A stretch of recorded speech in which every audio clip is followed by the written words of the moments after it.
Aloha, it's Clint Hansen with Maui Luxury Real Estate. People have been asking me about the update from the Maui Planning Committee, and some people are really upset, but honestly, there's no surprise here.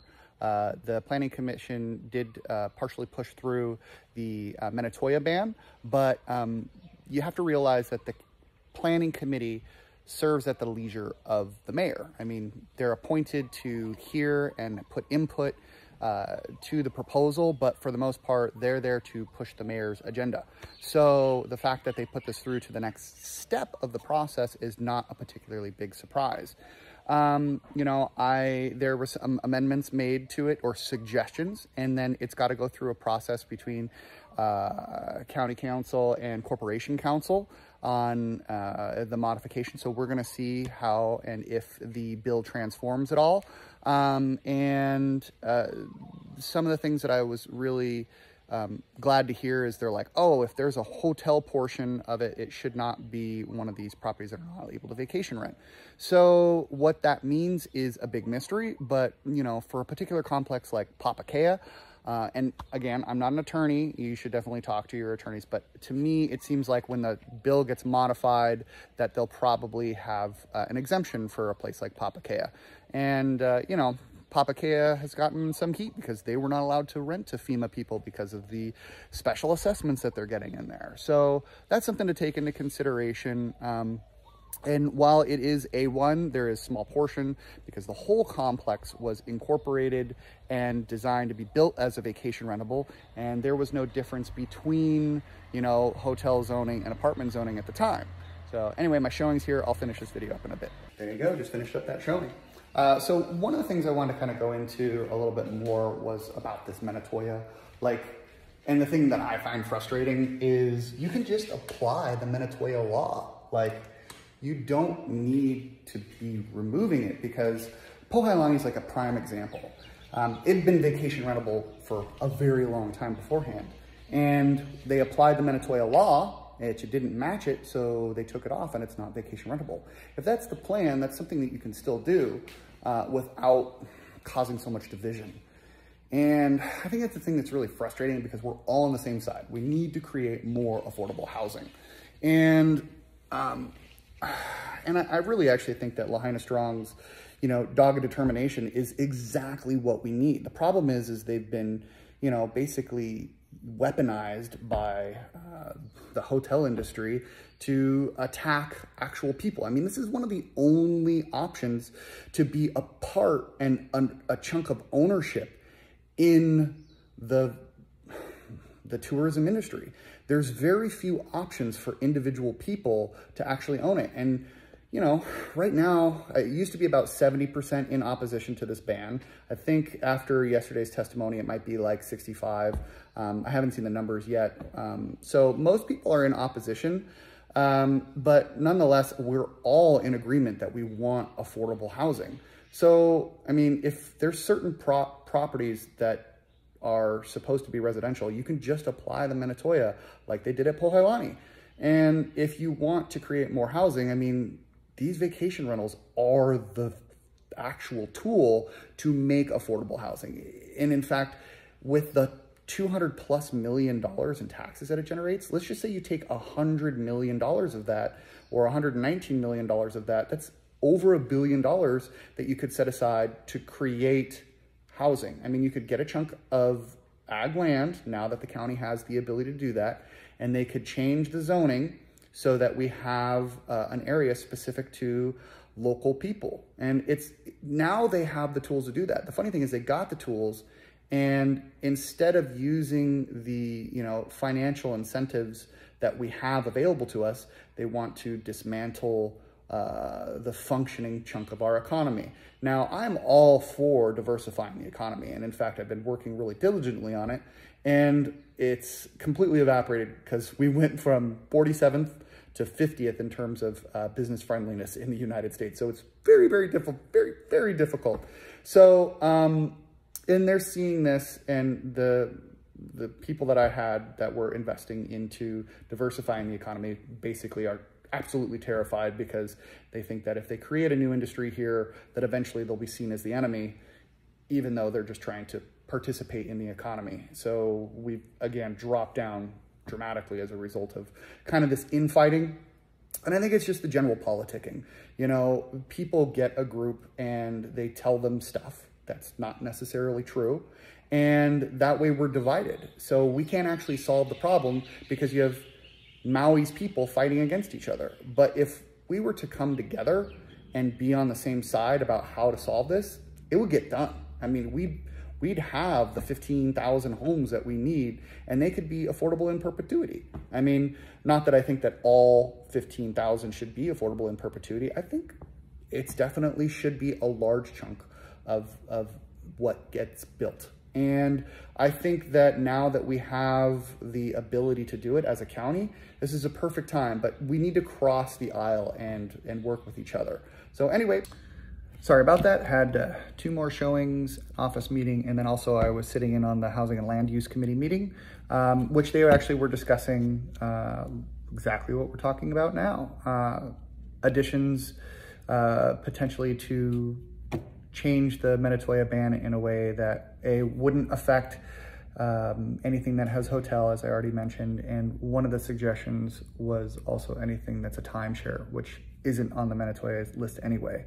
So I did raise my question and about Poyani. And I'm like, look, we have the Menatoya rule. Why not just apply that to other properties if we don't want them to be vacation rental? Poyani is a key example. And she's like, well, I don't understand, you know, half is on the hotel side, other half is on the resident side. And I was like, well, actually it's multifamily is what it was zoned. That's why it didn't apply, and they stopped on the vacation rental. And then I was like, you know, like Spinnaker Hotel. And she's like, well, Spinnaker actually was permissible and allowed. And I'm like, oh, I didn't understand that. But I did research further back, and it's 100% true. It used to be, Poyani used to be on the Menatoya list, and then it was removed from the Menatoya list because it didn't abide by it. So, I mean, you could just simply abide by the law. And that's one of the things though, you know, why I also really think it's important that we reach across the aisle, you know, and start a dialogue with Lahaina Strong is we literally all want the same thing. We want affordable housing. The problem is we're forced to fight each other on something that's not going to even likely happen. I mean, Mayor Bisson recently said, if we even just get 500 units, I'm going to call that a victory. I'm like, oh my gosh, we need way more than 500 units as affordable housing. We need like 15,000. And I mean, in addition to most people being in opposition, I mean, last time was 70%. And this time it was 67 versus 52. So 67 in opposition, 52 for. That's about a little less than 60% this time. So all over, we're like about 65%. We just really need to be working with them so that we can actually have it done. I don't think they realize that it's very unlikely that this is going to go through because there's multitude of poison pills in the bill itself that basically makes it unconstitutional. I posted the letter, you know, that was from the former state attorney general explaining all the local, state, and federal laws that this would be breaking. And of course, we'll see what Corporation Council says, but it most likely can't go through, but it doesn't need to go through. If they want 500 units, they could just simply apply the Menatoya law and go to specific complexes that don't meet the criteria. Poyani, like I said, was one of those. It used to be, and then in 2012, it was taken off the Menatoya list because the Menatoya list is not the law. It was not codified into law. The law, the Menatoya law is, the list is just a reference. So I think that's an important point to be making. And, you know, they make suggestions like, you know, land use, some people were saying that, you know, well, they can just go ahead and change the hotel, and that's really, the changing zoning is so incredibly difficult. If there's discussion later on about making a much quicker pathway, maybe a pay-to-play system where, you know, they were paying $1,000 a unit or whatever to convert to hotel, then it would make sense. But right now, nobody's gonna wait 5, 6, 10 years to be able to convert into hotel zoning. It's just too difficult of a process currently. It's just ostracized. And so it's kind of disingenuous for them to say that. If they do talk about making that like a modification, sure, it could work. I like it. And one of the things that the Housing and Land Use Committee was saying, well, first let's talk about the testimony that was in there. And I'm sure none of you saw that. There wasn't a whole lot of attendance, but there was suggestions of like, hey, you know, we don't want this $300,000 study to happen. Of course, this is by the groups who are for the Minatoya ban, and then everybody who's in opposition, like, no, we need more studies so that we can have a better picture associated with it. There were suggestions making like we should only do 501c3. The main thing that everybody agreed on is they didn't want Paul Brubaker, because I guess he gave the middle finger in his testimony or something along those lines. I'll have to rewind and see that, because that's a bit surprising. So, but he wasn't actually submitting or as part of that $300,000 study. So I just think they wanted to clarify that they did not want him to be a part of it, because I mean, he already did the white paper in 2022. But one of the things that I found interesting about the housing and land use, like everybody that was meeting there, everybody was kind of aghast that this bill came forward without an economic study already in hand. Like usually you want to find out the impacts of legislation before you put it forward. So now everybody's like, rush, rush, rush, get it through. But, you know, in addition to having disastrous economic impacts that are unknown because those studies aren't new, even though there's tons and tons of old studies, I just think that this is politicking. You know, they want this victory, and 500 units isn't going to cut it. We need tens of thousands of units for Maui people, and that's the problem. Is if these properties are all of a sudden long-term, there's no guarantee that they are going to be actually used for affordable housing, or just housing for people who live here. You know, there's many people who will be just using it as a second home. And, you know, Poyani is a good example of that, because that got converted and it's still over $900 a square foot for one of those places.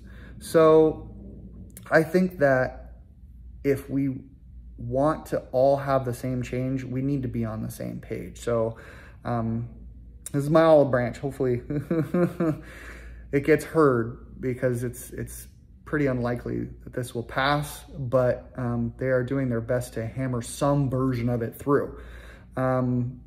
Hopefully we can be on the same page. Again, I am not an attorney, but all the attorneys and letters that I see going forward all say the same thing. And it's going to be interesting. You know, Housing and Land Use has their division that they're working on. Then Corporation Council needs to be putting in their input. That's usually, I think, more closed door kind of stuff. And then County Council has to weigh in. And then there's an additional opportunity for everybody to testify. Huge waste of time. Really is. I love everybody's input, but it's not solving the problem, and we need solutions now. Yeah, we need solutions now, and these things take time. So hopefully we can band together and realize this is all just a big distraction to the actual problem. Aloha.